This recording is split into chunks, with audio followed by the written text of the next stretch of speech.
सभी साथियों को मेरा नमस्कार। स्वागत है आपका रोज स्टडी पॉइंट में। तो आज इस वीडियो में हम बात करने वाले हैं इलाहाबाद हाईकोर्ट की भर्तियों के बारे में। एक नोटिफिकेशन आ चुका है, यानी कि इलाहाबाद हाईकोर्ट का आरओ एआरओ का।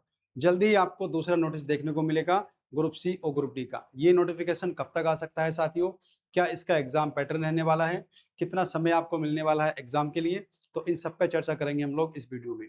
तो जो हमारे साथी इलाहाबाद हाईकोर्ट की भर्तियों का वेट कर रहे हैं, स्टेनोग्राफर और जूनियर असिस्टेंट का, तो उनका इंतजार जल्दी ही खत्म होने वाला है, क्योंकि इस बार अच्छी खासी वैकेंसी इसमें आने वाली है, स्टेनो की भी और दूसरी जूनियर असिस्टेंट की भी।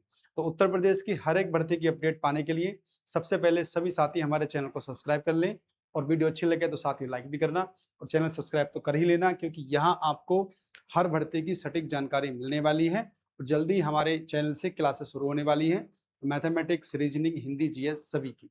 तो चलिए देखते हैं नोटिफिकेशन कब तक आ सकता है और क्या आपकी तैयारी रहनी चाहिए इस एग्जाम को लेकर। और मैं आपको बता दूं, यह एग्जाम ऐसा होता है इलाहाबाद हाईकोर्ट का, चाहे तो आपका आरओ का एग्जाम हो जो विज्ञापन अभी आ चुका है, या उसके अलावा ग्रुप सी या फिर ग्रुप डी की कोई वैकेंसी हो, यहाँ सबसे कम समय आपको मिलता है। तो इसीलिए आप इसकी तैयारी कम से कम पहले से ही करना शुरू कर दीजिए। नोटिफिकेशन कभी भी आए आपका ग्रुप सी और ग्रुप डी का, लेकिन तैयारी आप जल्दी से शुरू कर दीजिए, क्योंकि यहाँ विज्ञापन के बाद में, यानी कि नोटिफिकेशन के बाद में बहुत अधिक समय आपको नहीं मिलता है। मुश्किल से 1 से 1.5 महीना मिलता है पेपर के लिए। तो बस उसी में आपको रिवीजन करना है, तैयारी आपको पहले करनी है। सबसे पहले तो ध्यान रखना कि तैयारी एवं चयन की रणनीति क्या होनी चाहिए आप लोगों की, कि अगर आपको इलाहाबाद हाईकोर्ट में नौकरी लेनी है तो आपको इसकी तैयारी इसके नोटिफिकेशन से पहले ही शुरू कर देनी है, क्योंकि ये पक्का है कि आरओ एआरओ का विज्ञापन तो आ चुका है और जल्दी ही आपको ग्रुप सी और ग्रुप डी का विज्ञापन देखने को मिलेगा। तो आज से ही तैयारी में लग जाइए, क्योंकि ग्रुप सी में देखो एग्जाम तो करना ही करना आपको, उसके अलावा स्किल टेस्ट की तैयारी भी करनी है, यानी कि जूनियर असिस्टेंट के लिए टाइपिंग पास करनी है और स्टेनोग्राफर के लिए आपको शॉर्ट हैंड पास करनी है। तो दोनों तरह से आप लोग अपनी तैयारी में लग जाइए, विज्ञापन जल्दी आएगा और इस बार वैकेंसी भी आपकी बहुत अच्छी खासी आने वाली है। बात करें कि भाई भर्ती प्रक्रिया में 6 महीने में संपन्न हो जाती है, और ये आपको पता होगा कि पूरे उत्तर प्रदेश में इलाहाबाद हाईकोर्ट का इतिहास रहा है कि सबसे जल्दी जो भर्ती प्रक्रिया संपन्न होती है इलाहाबाद हाईकोर्ट में होती है। ना ही इनकी भर्तियां अटकती हैं, ना ही इनमें ज्यादा कुछ भी होता है। छोटी मोटी खबरों को छोड़कर तो ये भर्ती कभी पेंडिंग में नहीं जाती है और ना ही लटकती है, एकदम से पूरी हो जाती है।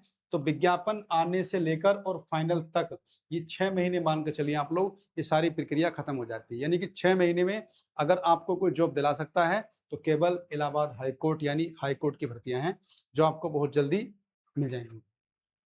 सबसे पहले साथियों इसमें क्या होता है, देखिए विज्ञापन के बाद में आप फॉर्म भरोगे, फॉर्म भरने के बाद कम से कम 30 से 40 दिन का ही समय आपको मिलता है आपको तैयारी करने के लिए। तो तैयारी इस समय अभी से शुरू कर दीजिए आप लोग।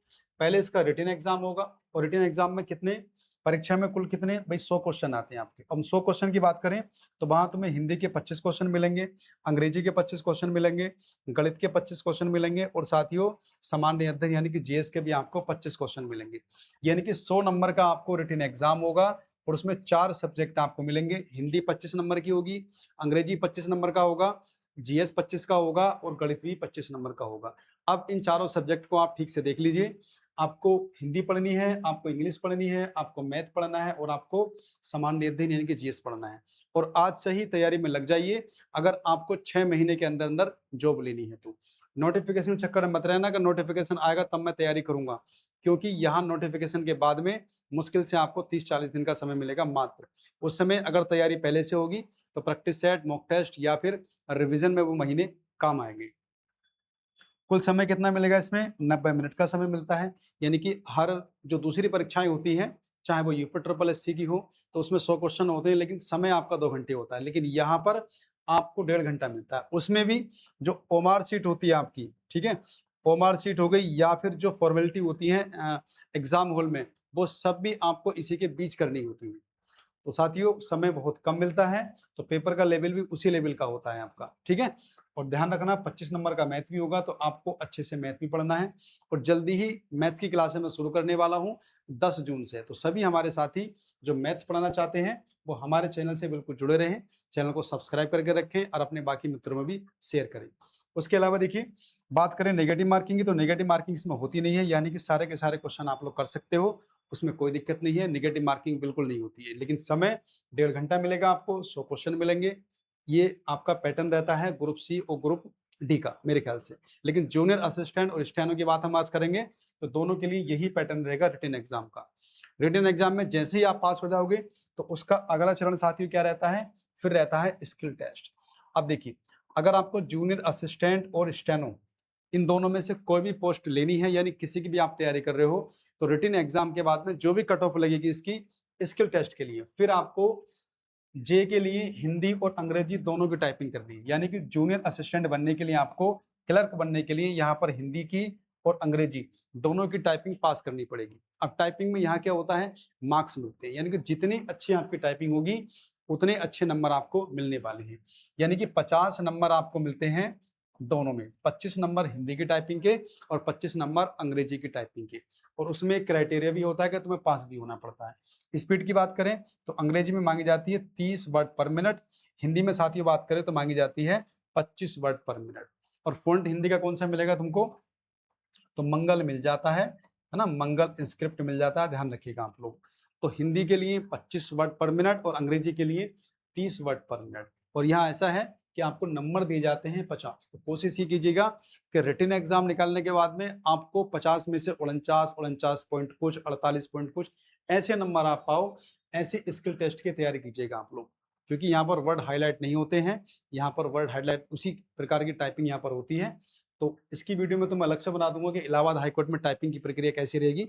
लेकिन अभी फिलहाल आपको ये बता रहा हूं मैं कि अंग्रेजी की 30 की स्पीड और हिंदी में आपको 25 की स्पीड रखनी है, ध्यान रखना। और इसमें आपको नंबर मिलते हैं 50। बात करें स्टेनो के लिए क्या करना पड़ेगा आपको, तो स्टेनो के लिए देखो शॉर्ट हैंड लिखनी है आपको, ठीक है। उसके बाद टाइपिंग करनी है। 80 का मैटर में बोला जाएगा और आपका 100 का मैटर अंग्रेजी में। तो 80 का जो मैटर होगा साथियों वो हिंदी के लिए होगा और 100 का जो मैटर होगा वो अंग्रेजी के लिए होगा। तो शॉर्ट हैंड आपको जरूरी है स्टेनोग्राफर के लिए, तो इसीलिए वहां तुमको शॉर्ट हैंड भी करनी है और वहां आपको टाइपिंग भी करनी है। और दोनों स्किल टेस्ट के लिए क्या मिलेगा आपको, 50 नंबर का आपका ये स्किल टेस्ट होता है। तो अगर आपका स्किल टेस्ट बहुत बढ़िया है और नहीं है तो बढ़िया कर लीजिए, क्योंकि एक बार अगर रिटन में 2-4 नंबर तुम्हारे कम भी रह जाते हैं दूसरों से, तो यहाँ एक चांस रहता है कि यहाँ स्किल टेस्ट अच्छा करके आप नंबर बढ़ा सकते हो। उसके बाद साथियों क्या होगा, जो आपकी फाइनल मेरिट लगेगी वो आपके रिटन एग्जाम जैसे आपने प्राप्त किए हैं, उसके अलावा स्किल टेस्ट। तो इन दोनों को मिलाकर ही आपको क्या होगा, फाइनल सिलेक्शन आपका होने वाला है। यानी कि मान के चलो आपके रिटन में 70 नंबर आ गए और यहाँ पर आपके, यानी ये रूटीन आपका 100 नंबर का हो गया और ये साथियों कितने का, 50 नंबर का हो गया। यानी आपकी जो कट ऑफ बनेगी फाइनल वो बनेगी 150 में से। यानी कि 150 नंबर में से आपका जो फाइनल होगा, जैसे मान कर चलो 70 नंबर आपने रिटन में लाए, ठीक है, और 50 नंबर आपने यहाँ से ले लिए, तो कितना हो गया 120। तो इस तरह से आपकी कट ऑफ बनेगी फाइनल और उसके बाद सीधा आपका सिलेक्शन। यानी कि 6 महीने में यदि आपको नौकरी लेनी है तो सीधा नौकरी कौन दिलाएगा आपको, इलाहाबाद हाई कोर्ट। वैकेंसी जल्दी ही आने वाली है और वैकेंसी भर भर के आने वाली है इलाहाबाद हाईकोर्ट में इस बार, क्योंकि काफी समय से वैकेंसी आई भी नहीं है, 1-2 साल से। तो सभी जो शॉर्ट हैंड या फिर टाइपिंग करते हैं और इलाहाबाद हाईकोर्ट की तैयारी करते हैं तो वो अपनी तैयारी को तेज कर दीजिए, क्योंकि जल्दी ही नोटिफिकेशन आएगा साथियों। और ये मान के चलो अगले 1 से 2 महीने में आपको देखने को मिल सकता है, ठीक है। अभी आरओ का विज्ञापन आ चुका है, उस पर मैं एक वीडियो बना दूंगा सारी चीजों को लेकर। एग्जाम का पैटर्न वहां चेंज हुआ है, सारी प्रक्रिया वहां चेंज हुई है, तो हो सकता है यहाँ कुछ बदलाव देखने को मिले। लेकिन अभी जो पैटर्न था, अभी तक जो इलाहाबाद हाईकोर्ट ने ग्रुप सी ग्रुप डी की भर्तियां कराई हैं, तो उनका यही पैटर्न है स्टेनोग्राफर का और जूनियर असिस्टेंट का, जो मैंने आपको बताया। तो बस अगर जल्दी आपको जॉब चाहिए तो मेहनत करते रहो इलाहाबाद हाईकोर्ट की। और ये जो सब्जेक्ट है आपके, हिंदी, अंग्रेजी, गणित और सामान्य अध्ययन, इन चारों को अच्छे से पढ़ते रहो। एक एक किताब जो भी आपको अच्छी लगे उससे सामान्य अध्ययन अपना तैयार कीजिए। मैथमेटिक्स की क्लासें मैं शुरू कर रहा हूँ 10 जून से, तो जिन साथियों को मैथ पढ़ना है वो हमसे जुड़े रहें, बहुत अच्छी तरीके से मैं आपको मैथमेटिक्स कराने वाला हूँ। तो ये कुछ जानकारी थी आपकी इलाहाबाद हाईकोर्ट भर्ती को लेकर, क्योंकि यहाँ समय कम मिलता है, इसलिए तैयारी आप पहले से शुरू कर दीजिए। और जो साथी चैनल पे हमारे नए हैं तो उनसे हमारी रिक्वेस्ट है कि चैनल को सब्सक्राइब करके रखें, नोटिफिकेशन आपको मिलते रहेंगे। और जैसे ही हमारी क्लासेस शुरू होंगी आपके पास नोटिस आ जाए, क्लासें हमारी शुरू हो जाएंगी।